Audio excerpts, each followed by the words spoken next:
राम राम भाई सारा ने, क्या हाल चाल है आप सभी का। मुझे अपने हाल चाल जो है ना वो बताते रहा करो भाई। पता है क्यों? क्योंकि आज का जो टॉपिक है ना वो भी यही है, आपके हाल चाल। अब हाल चाल क्या होते हैं? हमारी हेल्थ। ठीक है, तो आज हम बस यही पढ़ने वाले हैं कि जो हमारी हेल्थ है वो किस तरीके से काम करती है, वो क्या हेल्प करती है, क्या हेल्प नहीं करती है, अच्छी होगी तो क्या होगा, बुरी होगी तो देश के लिए क्या होगा। ठीक है, तो चलो भाई टॉपिक को शुरू करते हैं फटाफट से। हेल्थ हेल्थ जो है बेटा, अब हमें देखना है कि देखिए, जो अगर हमारे पास हेल्थ है यानी कि हम हेल्दी हैं तो क्या होगा। एक आप सोचो कि ना, मैं एक फर्म का मालिक हूँ, ठीक है, एक कंपनी के मालिक या मालकिन हुआ, और आपको अपने अंडर जो है एम्प्लॉयज को मतलब कि एम्प्लॉयमेंट देनी है। अब आप कैसे जो बंदे हैं उनको रखना चाहोगे? ऐसे बंदे कि जो हेल्दी हैं और जो प्रॉपर काम पे आ रहे हैं, जो अपनी प्रॉपर एफिशिएंसी दिखा रहे हैं, या फिर ऐसे बंदे जो कभी कभी बीमार हो रहे हैं या फिर ज्यादा ही बीमार हो रहे हैं, काम पे नहीं आ पा रहे हैं बहुत ज्यादा, और एफिशिएंसी भी उनकी यूज नहीं हो पा रही है। तो आप दोनों में वो कर सकते हो, डिफरेंशिएट करके चूज कर सकते हो आप कैसे एम्प्लॉयज चाहोगे। आप चाहोगे हेल्दी, है ना। अगर हेल्दी एम्प्लॉयज होंगे तो वो क्या होंगे, डेली रेगुलर आपके वर्क पे आते रहेंगे, आपको मतलब काम देख करके देते रहेंगे, बीमारी का बहाना नहीं बनाएंगे, छुट्टियां नहीं मारेंगे, और उनका काम बिल्कुल एफिशिएंसी के साथ कैसा होगा, बहुत अच्छा होगा। तो बस यही है हमारा हेल्थ का सिनारियो देश के लिए भी। Do you think any firm would be induced to employ people who might not work efficiently as the healthy worker because of ill health? तो हमने अभी डिसाइड ये बात कर ली है कि भाई अगर कोई अनहेल्दी एम्प्लॉय है तो हम उसे नहीं रखना चाहेंगे। हम चाहेंगे कि एक हेल्दी एम्प्लॉय हमारे पास काम करे ताकि वो रेगुलर रहे और एफिशिएंसी के साथ काम करता रहे। ठीक है, तो यानी कि हेल्थ बहुत इंपॉर्टेंट है आपकी जॉब मिलने के लिए। The health of a person helps him to realize his potential and the ability to fight illness। ठीक है, यहाँ पे उसकी जो पोटेंशियल है वो उसको फाइंड करने में हेल्प रहता है, और उसी पोटेंशियल के साथ वो आपकी फर्म में भी जो है वो उतना ही काम करेगा। ठीक है, तो मतलब हेल्दी होना एक सिर्फ आपके शरीर के लिए नहीं, किसी कंपनी के लिए, किसी फर्म के लिए, आपकी खुद की कंपनी, फर्म, इंडस्ट्री के लिए और देश के लिए अच्छा है। आप काम करोगे तभी तो पैसे कमाओगे, और पैसे कमाओगे तभी तो देश आगे बढ़ेगा, उसकी जीडीपी ज्यादा होगी। ठीक है, आपकी इनकम भी तो ज्यादा होगी, सबकी इनकम बढ़ेगी। Okay, an unhealthy person becomes a liability for an organisation. एक अनहेल्दी पर्सन सिर्फ एक लाइबिलिटी बन के रह जाता है। लाइबिलिटी हमने पढ़ा हुआ है बेटा, मैं एक बार फिर से रिवाइज करा देती हूँ आपको। असेट वो होता है जो यूजफुल होता है, ठीक है, तो और लाइबिलिटी क्या होती है, जो कि बर्डन होता है। अब हम क्या है, सपोज ऐसे हैं, अनहेल्दी हैं, मतलब कि मैं यहाँ पे बॉडी शेमिंग नहीं कर रही हूँ, ध्यान रख लेना। यहाँ पे बात हो रही है कि हेल्दी और अनहेल्दी की। आप मोटे हो लेकिन फिर भी आप हेल्दी हो सकते हो, कि आप उतने ही एंथुजियाज्म के साथ, उतनी ही ज्यादा मतलब डेडिकेशन के साथ काम कर रहे हो, आप छुट्टियां नहीं ले रहे हो काम से अपनी। तो यहाँ पे बात हो रही है किसकी, एक अनहेल्दी इंसान की, जो कि बार बार छुट्टियां ले रहा है बीमारी के कारण और अपने काम को प्रॉपर नहीं कर पा रहा है। अब अनहेल्दी पर्सन जो होता है वो किसी भी ऑर्गेनाइजेशन के लिए, किसी भी फॉर्म, इंडस्ट्री के लिए, देश के लिए लाइबिलिटी बन जाता है, यानी कि बोझ बन जाता है। वो काम प्रॉपर कर ही नहीं पाता, वो तो छुट्टियां ही ले जा रहा है अपने काम के लिए। उसका दिमाग कितना अपसेट हो जाता होगा ना। अब आप सोचो कि 2 दिन के लिए आपको बुखार हो गया, आप तीसरे दिन क्या उसी एफिशिएंसी के साथ काम कर पाओगे? वो 2 दिन का जो दिमाग पे बर्डन था ना, वो जो आप अपसेट हुए थे, वो चीज भी तीसरे दिन भी निकलेगी। ठीक है, तो यहाँ पे क्या होता है कि पूरा का पूरा जो प्रोसीजर है वो सारा का सारा खराब हो जाता है। तो एक ऑर्गेनाइजेशन के लिए, एक फर्म के लिए, एक कंपनी के लिए, एक इंडस्ट्री के लिए, एक देश के लिए हमें क्या बनना है, असेट बनना है, कि हम यूजफुल बने उसके लिए, ना कि एक लाइबिलिटी बने उस पे। ठीक है, कि वो हमारा ही बोझा उठा रही है। बोझा उठा रही है मतलब ये नहीं कि वो हमें ऐसे अपनी पीठ पे बिठा के चल रही है। बोझा उठाने का मतलब ये है कि यार जितनी हम सैलरी ले रहे हैं हम उससे कम काम कर रहे हैं, तो ऑब्वियस सी बात है यार, वो ऑर्गेनाइजेशन हमें नहीं रखेगी। वो कहीं निकल ले भाई, तो अपना हॉस्पिटल में बेड लगवा ले, यहाँ तेरी चेयर का कोई काम नहीं है। ठीक है, henceforth improvement in the health status of a population has been the priority of the country। ठीक है, अगर हम क्या करते हैं, इम्प्रूव करते हैं हेल्थ केयर में, अपने देश की पॉपुलेशन की हेल्थ केयर जो है वो इम्प्रूव कर देते हैं, लोगों की हेल्थ अच्छी हो जाती है, तो इससे क्या होता है, हमारे देश के लिए भी अच्छा होगा, लोग ज्यादा काम करेंगे, ज्यादा पैसे कमाएंगे, जीडीपी ज्यादा होगी। ठीक है, देश के लोग हेल्दी होंगे। अब ये क्या है, ये प्रायोरिटी होनी चाहिए, है ना। और ये प्रायोरिटी होगी ना हमारी कि जब हमारे देश के लोग हेल्दी हैं तब हम कहेंगे कि देश हेल्दी है। देश हेल्दी होगा तो पैसे कमाएगा अच्छे से, ठीक है। नहीं नहीं हम रिसर्चेस करेंगे, साइंटिफिक रिसर्चेस होंगी, नई नई अलग अलग काम होंगे, मैथमेटिशियंस आएंगे यहाँ पे, साइंटिस्ट आएंगे, लोगों का जो मतलब एक रुझान है अपने देश को और बढ़ाने का आगे वो और बढ़ेगा, क्योंकि हम हेल्दी हैं, हम हैप्पी हैं। अगर हम अनहेल्दी हैं तो हम अनहैप्पी होंगे और हम कुछ भी काम नहीं कर पाएंगे, ठीक है। तो बोर्डम से सारा भर जाएगा हमारा देश। तो हमें हेल्दी रहना है, खुश रहना है, हैप्पी रहना है। ओके, तो ये चीज देश के लिए क्या है, प्रायोरिटी होनी चाहिए किसी भी देश के लिए। बेटा ये सिर्फ इंडिया की बात नहीं हो रही, सभी देशों की हो रही है। Okay, our national policy to aim at improving the accessibility of healthcare, ठीक है, family welfare and nutritional services with the help of focus on underprivileged segment of the population। यानी कि हमें किन किन चीज़ों पे ध्यान रखना है। देखो यहाँ पे एम होना चाहिए, हमारी जो नेशनल पॉलिसी है यानी कि हमारी जो सरकारें हैं जब वो पॉलिसीज मेंटेन करती हैं तो उन पे किन किन चीज़ों पे ध्यान होना चाहिए। देखो पहली चीज़ इम्प्रूव करना, किस चीज़ को, accessibility of health care. Accessibility of health care का मतलब क्या है कि आप हेल्थ केयर को अच्छे से एक्सेस कर पा रहे हो। अगर आप बीमार हो तो आपके आसपास पीएचसी, सीएचसी या फिर जो भी सिविल हॉस्पिटल्स हैं वो सब आपको मिल रहे हैं। ये नहीं कि अगर आप बीमार हो तो आपको बहुत दूर जाना पड़ रहा है अपने आप को मतलब इलाज कराने के लिए अपना, ठीक है। वो माझी मूवी देखी है ना, अगर उन लोगों को कोई चोट भी लग जाती थी तो फिर उनको वो पूरा पहाड़ टाप के जाना पड़ता था वहां से, ठीक है। अब इतनी दूर तक कोई जाएगा तो रास्ते में को लुढ़क जाएगा, और ये हुआ भी है भाई वहां पे। तो एक्सेसिबिलिटी होनी चाहिए हेल्थ केयर की। आप जब चाहो, आपको जब सुविधा ज़रूरत हो तो उस टाइप पे आपको हेल्थ केयर की फैसिलिटीज़ मिल जाएं। हॉस्पिटल्स जो हैं वो आपके नज़दीक हों, ठीक है। फैमिली वेलफेयर मिले, फैमिली का जो वेलफेयर हो, ठीक है। न्यूट्रिशनल सर्विसेज हो, यानी कि न्यूट्रिशियस लेवल जो है हमारा, हमारे परिवार का, वो बढ़े। हमें जो भी चीज़ें हम खा रहे हैं पी रहे हैं वो न्यूट्रिशन लेवल उनका क्या हो, अच्छा हो। With special focus on, special focus कहाँ होना चाहिए, under privileged segment of population. हमारे पॉपुलेशन में जो अंडर प्रिविलेज्ड सेगमेंट है यानी कि जो गरीब तबके के लोग हैं उन पे ज्यादा फोकस होना चाहिए, क्योंकि उनके पास पहले ही पैसे कम है, वो प्राइवेट हॉस्पिटल्स में तो जा नहीं सकते, अपना इलाज वहां करा नहीं सकते। तो हमें गवर्नमेंट जो फैसिलिटीज हैं हेल्थ केयर की उनको बढ़ाना होगा, उनकी एक्सेसिबिलिटी बढ़ानी होगी, न्यूट्रिशन लेवल बढ़ाना होगा खाने का।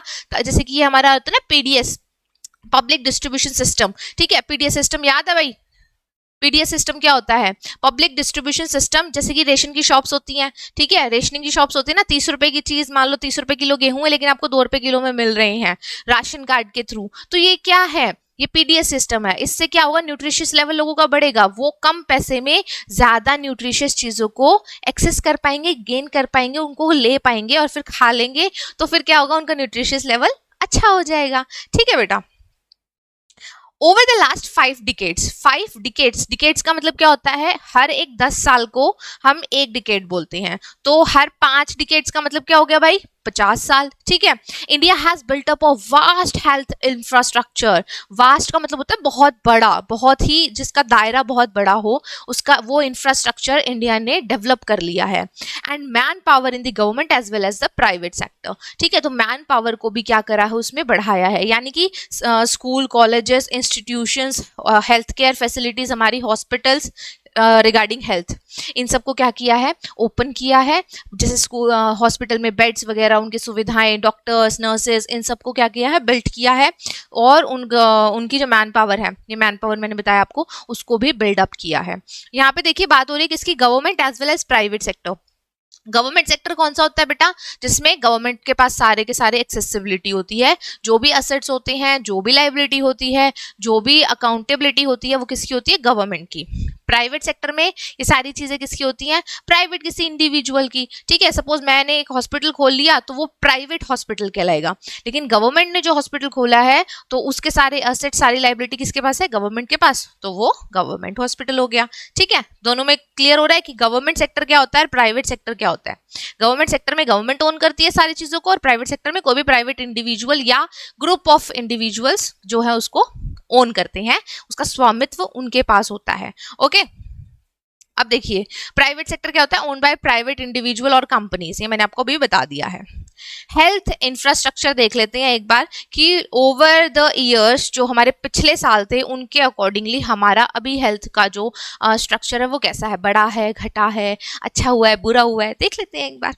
देखिए भाई ये हमारे ईयर्स है, 2010 से हम लोग 2013, 14, 15 की बात कर रहे हैं, ठीक है। यहाँ पे देखिए आप CHC PHC जो है वो कंटिन्यूसली इंक्रीज हो गए हैं, डिस्पेंसरीज एंड हॉस्पिटल्स इंक्रीज हुए, बेड्स हुए हैं, रजिस्टर्ड एलोपैथी डॉक्टर्स जो हैं वो डिक्रीज हो गए हैं, मे बी उन्होंने अदर फील्ड चूज करनी शुरू कर दी होंगी।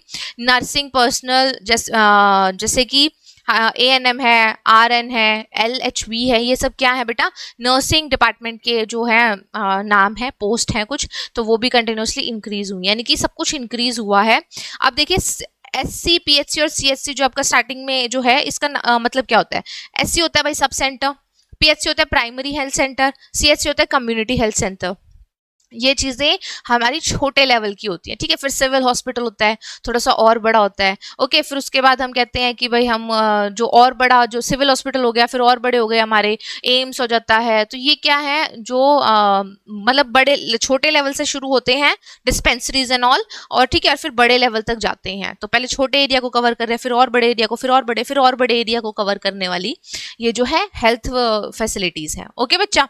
कंटिन्यूसली ये इंक्रीज हो रही हैं, इट मीन्स हमारे देश का कंटिन्यूसली क्या हो रहा है, डेवलपमेंट हो रहा है, क्योंकि यहाँ पे हेल्थ पे हम पैसा लगा रहे हैं, हेल्थ की फैसिलिटीज को इंक्रीज कर रहे हैं। इट मीन्स लोगों की हेल्थ अच्छी हो रही है, भाई फैसिलिटीज मिल रही है तो हेल्थ भी तो अच्छी होगी, ठीक है।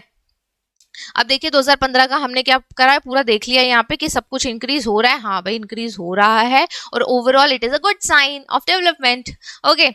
अब देखिए there are only 381 medical colleges in the country and 301 dental colleges। मतलब ओवरऑल हम लोगों ने इंक्रीमेंट तो किया है, बट फिर भी अभी भी बहुत कुछ है जो हमें अचीव करना है।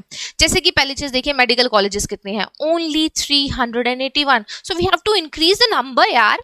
The country has only 301 dental college, dental college कितने हैं, सिर्फ 301। तो उनमें से कितने ही बच्चे जो होंगे वो पास आउट होंगे, कितने ही बच्चे जो हैं वो सीखेंगे, तो बहुत नंबर अभी क्या है, कम है, हमें इसको और इंक्रीज करना है, हमारी गवर्नमेंट को भी इस पे और काम करना है, ओके।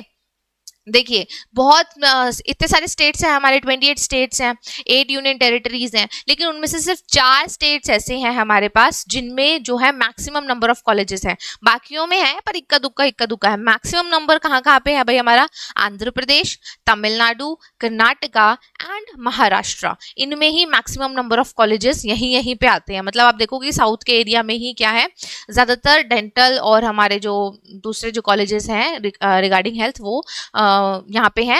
अदरवाइज पूरे देश में इनकी एक्सेसिबिलिटी अभी नहीं है, तो इनकी एक्सेसिबिलिटी पे हमें अभी काम करना है, ओके।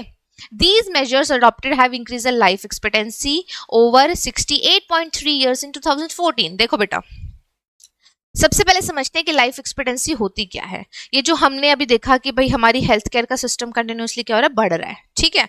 हम लोगों ने CHC PHC dispensaries and civil hospitals इन सबको बढ़ाया, बेड्स बढ़ाए, नर्सिंग स्टाफ बढ़ाया, डॉक्टर्स बढ़ाए, सब कुछ बढ़ रहा है, ठीक है। अभी भी कॉलेजेस का बढ़ना भी बाकी है, बढ़ रहे हैं बट और बढ़ना भी बाकी है। अब इन सब चीजों से हो क्या रहा है, लाइफ एक्सपेक्टेंसी यानी कि ओवरऑल एवरेज बेसिस पे हम ये कह सकते हैं कि हमारे देश में इतने जो है एज का इंसान जो है वो जीवित रहता है। एवरेज है बेटा, एवरेज जैसे कि 2014 का हम बताएं कि 68.3, अभी भी फिलहाल यही सिनेरियो 68 है हमारा, 67 मतलब 8 है तो वो 68 में ही काउंट हो जाएगा। 2024 का भी यही है। तो यहाँ पे क्या है, लाइफ एक्सपेक्टेंसी की इस उम्र तक ऑलमोस्ट लोग क्या है जी रहे। ऐसा नहीं है कि 68.3 होते ही फिर लुढ़क जाएंगे कि 68 साल और 3 महीने का बंदा हुआ और फिर उसके बाद मर गया, ऐसा कुछ नहीं है, ठीक है। ये सिर्फ क्या बताता है, एक एवरेज बेसिस पे हमें बताता है कि ओवरऑल जितने भी लोग हैं उनमें से जो है जीने की प्रत्याशा, आयु कितनी है उनकी, कि वो कितने उम्र तक जी रहे हैं, वो एवरेज बेसिस पे कितनी है, 68.3। अगर मैं बात करूं कि हमारी भाई जब हम आजाद हुए थे इंडिपेंडेंस के टाइम पे, तब कितनी थी, क्या किसी को कुछ पता है इसके बारे में? उस टाइम पे तो हमारी बहुत कम थी, हमारी life expectancy only 32 years, only and only 32 years. मतलब कि देखो कितनी ज्यादा जवान लोग मर रहे थे। सॉरी मैं अपने आप को बोल रही हूँ, छेड़ती रहती हूँ, कुछ ना कुछ करती रहती हूँ। तो यहाँ पे क्या है भाई कि वो उस टाइम पे क्या था, ओनली 32 ईयर्स था बेटा, अब ये कंटिन्यूसली इंक्रीज हो गया 68 पे आ गई है। एंड आई होप कि हमारी हेल्थ फैसिलिटीज और अच्छी हों और हमारी लाइफ एक्सपेक्टेंसी और ज़्यादा इंक्रीज हो जाए। ठीक है। Infant mortality rate, infant mortality rate क्या होती है पहले इसको समझ लेते हैं कि हमारे देश में जो टोटल लाइव बर्थ हुए हैं, जिंदा बच्चे पैदा हुए हैं, उनमें से हमें ये देखना होता है कि मर कितने गए पर 1000 बच्चों पे। ठीक है, उनमें से देखना है कि मर कितने गए पर 1000 बच्चों पे। इसके लिए मैं आपको एक छोटा सा फॉर्मूला बता देती हूँ, ये फॉर्मूला हमारा पेपर में आ सकता है और आपको पता होना चाहिए इन्फेंट मोर्टालिटी रेट होती क्या है। 1 नंबर का क्वेश्चन कभी भी पूछ सकता है बेटा, तो बहुत ध्यान से इसे पढ़ लेना। देखो इसका जो फॉर्मूला होगा वो क्या होगा बेटा, number of deaths under 1 year of age. ठीक है, number of deaths under 1 year of age, यानी कि 1 साल। देखो ध्यान रख लेना, इन्फेंट का मतलब क्या होता है, 1 साल से कम उम्र के बच्चे को हम इन्फेंट कहते हैं। सबसे इंपॉर्टेंट चीज, 1 साल से ऊपर वाले बच्चे को इसमें काउंट नहीं कर रहे हैं, सिर्फ 1 साल से कम उम्र के जो बच्चे हैं उनकी बात कर रहे हैं। उसको हम डिवाइड किससे करेंगे, उसको हम डिवाइड करेंगे नंबर ऑफ लाइफ बर्थ से, नंबर ऑफ लाइव बर्थ्स, यानी कि टोटल कितने बच्चे पैदा हो रहे हैं। मतलब ये एक पर्टिकुलर एक टाइम पीरियड होता है, मोस्टली ये जो टाइम पीरियड होता है वो 1 साल का होता है। ठीक है, और मल्टीप्लाइड बाय क्या होगा बेटा, 1000। वैसे मैंने अभी आपको बताया कि ये पर 1000 बच्चों पे हम निकालते हैं। ठीक है, तो पर 1000 बच्चों पे निकालने के लिए सिंपल क्या कर देंगे, मल्टीप्लाइड बाय 1000 कर देंगे। एग्जाम्पल के तौर पे अगर मैं आपको कहूँ कि मान लो 270 बच्चे थे, वो उनकी डेथ हो गई 1 साल से पहले। टोटल बच्चे पैदा कितने हुए थे भाई, 3200, 3200 बच्चे पैदा हुए थे। मल्टीप्लाइड बाय भाई कितना होगा भाई हमारा 1000, वो तो एज इट इज रहेगा ही। आंसर कितना आ जाएगा भाई हमारा 84.4। ठीक है, और ध्यान दे लेना ये जो 84.4 है ये कितने लाइव बर्थ्स पे है, 1000 लाइव बर्थ्स पे है, यानी कि 1000 बच्चों में से 84.4 बच्चे मर रहे हैं। तो यानी कि ये कैसा है, देखो जितना जो हमारा क्या है इन्फेंट मोर्टालिटी रेट ज्यादा होगा, इसका मतलब ज्यादा बच्चे मर रहे हैं, इसका मतलब हेल्थ फैसिलिटीज कैसी हैं, कम है, तो देश के लिए बेकार है ना भाई। भाई हमारे बच्चे पैदा हो रहे हैं देश में और वो मर जा रहे हैं, यार इससे बुरी बात और क्या होगी। हम अपने बच्चों को, अपने जो फ्यूचर है उस जनरेशन को बचा ही नहीं पा रहे हैं। तो यहाँ पे क्या होना चाहिए, कम होना चाहिए। देखो पहले कितना था, 1951 में 147 था। ठीक है, और 2015 में कितना हो गया, 37 हो गया है। तो ओवरऑल क्या हुआ है, देखो कितना डिक्रीज हो गया है। ये चीज, ये एक गुड साइन है, ये बताता है कि हमने अपनी हेल्थ फैसिलिटीज को इंक्रीज किया है, हमने अपने देश की जो पॉपुलेशन है उसमें इन्वेस्ट किया है हेल्थ के रूप में। क्लियर है बेटा, आई थिंक IMR अब आपको क्लियर हो गया होगा। ठीक है, नेक्स्ट देखते हैं। एक बार इसको मैं इरेज कर दूं भाई, मेरी स्लाइड चेंज हो गई पर ये लिखा हुआ तो वैसे का वैसे रह गया, तो कोई नहीं, हम इसको मिटा देते हैं। Crude birth rate, crude birth rate क्या होता है बेटा, CB, क्या लिख रही हूं मैं, CDR, क्रूड बर्थ रेट। ठीक है, IMR क्या था, इन्फेंट मोर्टालिटी रेट, मोर्टालिटी का मतलब होता है मर जाते हैं बच्चे। ठीक है, और क्रूड बर्थ रेट क्या होते हैं, CBR क्या होता है, क्रूड बर्थ रेट। ठीक है, ड्रॉप हो गए हैं ये हमारे 20.8 से। अब देखो ये ड्रॉप क्यों हो रहे हैं, CBR क्रूड बर्थ रेट यानी कि बर्थ रेट, हमारे देश में जन्म दर, जो जन्म दर है वो कम हो रही है। देखो इंडिया जैसे देश में ये अच्छी बात है, क्योंकि हमारी पॉपुलेशन पहले ही बहुत ज्यादा है भाई, 131 करोड़ हम लोगों ने पहले भी देख रखा था, अब तो 35-39 के आसपास हो चुकी है। तो इतनी सारी पॉपुलेशन हमारे पास, इतनी ज्यादा पॉपुलेशन है, रिसोर्सेज हमारे ज्यादा यूज हो रहे हैं, हमारी हेल्थ फैसिलिटीज भाई कम है और बंदे बहुत ज्यादा है। एजुकेशन का लेवल हमारे पास, एजुकेशनल इंस्टीट्यूशंस कम है, बंदे बहुत ज्यादा है। हमारे पास खाने को कम है, लैंड कम है, और एग्रीकल्चर कम है हमारे पास, और खाने वाले बहुत ज्यादा है। तो ओवरऑल क्या है, जब हमारे पास ज्यादा बंदे होते हैं और रिसोर्सेज कम होते हैं तो वो देश के लिए बहुत बेकार चीज होती है। तो हम इसीलिए तो कहते हैं हम दो हमारे दो वाला सिनेरियो अपनाओ, भाई 2 ही बच्चे पैदा करो, आपको कोई जरूरत नहीं है ज्यादा बच्चे पैदा करने की। ज्यादा बच्चे पैदा करोगे तो रिसोर्सेज ज्यादा लगेंगे, जो देश के लिए बहुत ही ज्यादा हेक्टिक हो जाता है। तो अब क्रूड बर्थ रेट है वो क्या हुआ है, ड्रॉप हुआ है पहले के मुकाबले में। अब क्या हुआ है, बच्चे कम पैदा होने लगे, मतलब लोग कम पैदा कर रहे हैं। मरना, जैसे इन्फेंट मोर्टालिटी रेट हमने देखा वो एक अलग सिनेरियो है, पैदा ना करना वो एक अलग सिनारियो, हम अपनी मर्जी से कम बच्चे पैदा कर रहे हैं, that is a very good thing. लेकिन हमारे जो बच्चे पैदा हो रहे हैं वो हेल्थ फैसिलिटीज के लैक की वजह से, कमी की वजह से मर जा रहे हैं, that is totally a different thing. Okay, तो एक हमारी अच्छाई दिखाता है, हमारी समझदारी दिखाता है कि भाई पॉपुलेशन बहुत ज्यादा हो रही है, उसको कंट्रोल कर लो। एक दिखाता है कि हमारी हेल्थ की फैसिलिटीज अच्छी नहीं है, हम अपने देश की जनसंख्या को संभाल ही नहीं पा रहे हैं। तो दोनों में क्या है, डिफरेंस है। ओके, तो हमारी चाइल्ड बर्थ रेट जो है, यानी कि क्रूड बर्थ रेट जो है वो भी कम हुई है, that is a good sign. Okay, death rate जो है वो भी हमारी क्या हुई है, कम हुई है, 6.5 हो गई है। अब डेथ रेट क्या होती है और बर्थ रेट क्या होती है, इसको कैलकुलेट करने का एक फॉर्मूला बताती हूँ मैं आपको।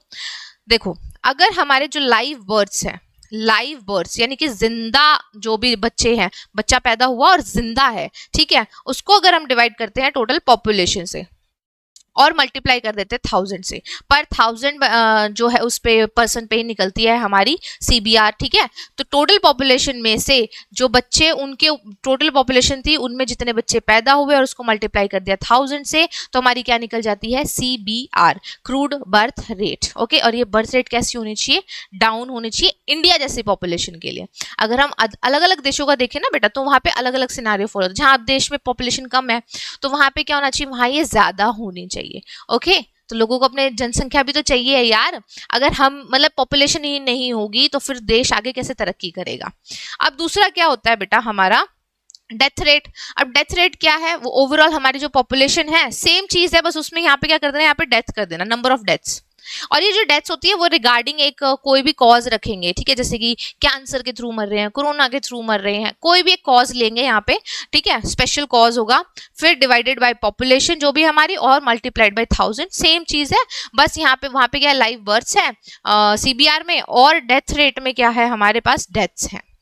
डेथ रेट भी हमारी कैसी होनी चाहिए, कम, यानी कि पॉपुलेशन तो हमारी है और इस पॉपुलेशन में जो लोगों की मृत्यु दर है, ठीक है, वो कैसी होनी चाहिए, कम। ज्यादा लोग मरे इट मीन्स क्या है, हेल्थ फैसिलिटीज बेकार है, ठीक है। तो आई थिंक आपको समझ में आ गया कि ये जन्म दर है और ये हमारी क्या है, मृत्यु दर। तो जन्म दर हमारे जैसे देश में कम होनी चाहिए और मृत्यु दर भी हमारे देश में, मृत्यु दर तो हर जगह ही कम होनी चाहिए, ठीक है बेटा।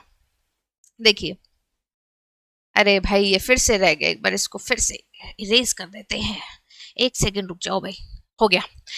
इंक्रीज इन लाइफ एक्सपेक्टेंसी, अगर हमारी लाइफ एक्सपेक्टेंसी इंक्रीज होती है, जैसे कि इंडिपेंडेंस के टाइम पे कितनी थी 32, अभी कितनी है 68, ठीक है। And improve in child care improve हो गया, यानी कि हमारी IMR मैंने अभी आपको पढ़ के बताया था कितनी थी, मैं भूल गई कितनी थी भाई, 37 थी, 147 थी, और इन्फेंट मोर्टेलिटी रेट अभी कितना हो गया, 37 हो गया, बहुत अच्छी चीज हो गई है। तो ये सब चाइल्ड केयर की वजह से बढ़ गया, वो हो गया ना, अच्छा हो गया है, अब हमारे बच्चे मर नहीं रहे हैं।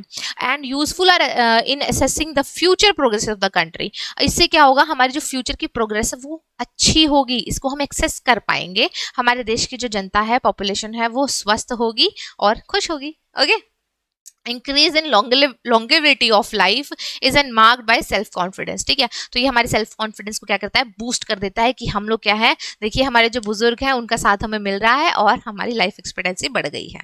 Okay, reduction in infant mortality involves the protection of children और फ्रॉम, देखो जब हमारी क्या है, इन्फेंट मोर्टालिटी रेट कम हो रही है, इट मीन्स हम क्या कर पा रहे हैं, अपने बच्चों को इन्फेक्शन से बचा पा रहे हैं, हम उनको न्यूट्रिशन ज्यादा दे पा रहे हैं, ठीक है, मदर को और चाइल्ड को दोनों को ही हम केयर दे पा रहे हैं, मम्मी अच्छी होगी तो बच्चा भी अच्छा होगा, ठीक है। तो ये सारी चीजें हम दे पा रहे हैं, it means we are doing a right thing, हम अच्छे रास्ते पे चल रहे हैं। ओके, तो देखो बिल्कुल अब लास्ट में क्या करते हैं, सबको कंक्लूड कर लेते हैं चैप्टर में, what is the significance of health in a economy, जो हमने पढ़ा है बस उसको कंक्लूड करेंगे और बस वीडियो को खत्म करेंगे।